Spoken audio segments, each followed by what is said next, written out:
नमस्कार साथियों। और मैं आज मोहनानंद जी घाट के ऊपर मौर्या आश्रम आया हुआ हूँ।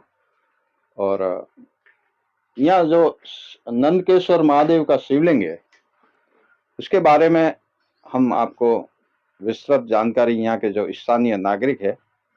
मारू नाम जय गुरुदेव रबाई हितेश भाई नारायण भाई। हितेश भाई, हाँ। यहाँ मौर्या घाट पे ये नंदकेश्वर महादेव का जो शिवलिंग है, हाँ, उसके बारे में जरा चर्चा से थोड़ा बताओ। वो नंदकेश्वर महादेव वरवाड़ा वटेश्वर महादेव से कलकत्ता से फोन आया बहन का। उसने बोला कि वहाँ नर्मदे नंदकेश्वर महादेव का मंदिर है, वो 900 पगला चले उस पे वो मंदिर आएगा। तो सीधा रास्ता से 2 किलोमीटर फड़ के आते तो 2 किलोमीटर सीधा 900 पगले का रास्ता है। પછી ने हमने पूछा को कैसे हुआ नंदकेश्वर, ताकि जब पार्वती माता का राक्षसों ने ये किया तो नंदी बिना बताए वगैरह भगवान शिव तपस्या में थे, तो बिना बताए वगैरह चले गए। तो शंकर भगवान ने उसको श्राप दिया तो उसने क्या बोला कि प्रभु मेरे से क्षमा करो। तो पछी उसने ऐसा बोला कि तुम नर्मदा किनारे पे तपस्या मेरी करो, तुम तपस्या में सही होगे तो मैं तुमको प्राप्त करूंगा, बख्शिश करूंगा। इसलिए पछी ने इधर नंदी ने तपस्या की और इसलिए नंदकेश्वर महादेव नाम किया और गुरुजी ने उसको सही निकाला। यहाँ का इतिहास भी एक ऐसा है कि नंदकेश्वर महादेव जो ये आप शिवलिंग देख रहे हो ना, तो ये कहीं जैसी भी आ गए लेकिन ये निकले नहीं बाहर।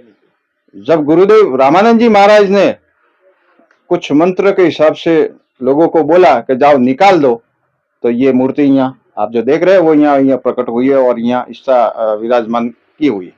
मेरे साथ कुछ सूरत से भी यहाँ भाविक आते हैं, तो 2-3 बार 4 बार कई सालों से आए यहाँ, तो इनके बारे में जानेंगे ये क्या कहते हैं। क्या नाम है सर आपका? नमस्कार, मेरा नाम है महेंद्र सिंह राजपुरोहित, सूरत से हूँ मैं। अब गुरु महाराज की वाणी के हिसाब से गुरु महाराज को यहाँ से अंदेशा हुआ कि यहाँ पे नंदेश्वर महादेव की शिवलिंग है, तो उन्होंने फिर इसकी तहकीकात के लिए यहाँ से पूरा का पूरा जंगल विस्तार था, तो यहाँ से फिर उन्होंने पगडंडी से उन्होंने स्थान को नक्की किया कि यहाँ से अपने को शिवलिंग वहाँ पे मिलेगी। तो फिर उन्होंने खुदाई से पहले बोला था कि सांप और एक सांपनी यहाँ पे आपको पहले दिखेगी। तो जैसे उनके गुरु महाराज ने बोला तो उसके हिसाब से जहाँ से शुरुआत की तो वहाँ पे सांप और सांपनी दिखी थी। फिर गुरु महाराज ने वापस मजदूर लोग गए कि आप गुरु महाराज यहाँ से सांप और सांपनी दिखी है, तो उन्होंने 5-10 मिनट के लिए काम को स्टॉप करवाया कि 5 मिनट स्टॉप करो, बाद में फिर काम शुरुआत कर देना। फिर 5 मिनट के बाद में काम शुरू किया, तो खुदाई करने के बाद में शिवलिंग जो 5 निकले वो निकल नहीं रहे थे। तो फिर मजदूरों से नहीं निकले तो जेसीबी का इस्तेमाल किया, तो जेसीबी से भी नहीं निकला।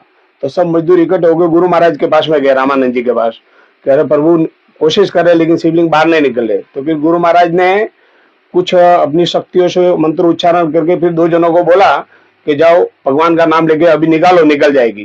तो फिर उन्होंने भगवान का नाम लेके शिवलिंग को निकाला, तो जो जेसीबी और मजदूरों से नहीं निकल सकी वो शिवलिंग भगवान के गुरु महाराज के मंत्र उच्चारण से वो शिवलिंग निकल गए और फिर यहाँ पे स्थापना की। आगे की वर्णित करेंगे कांति भाई।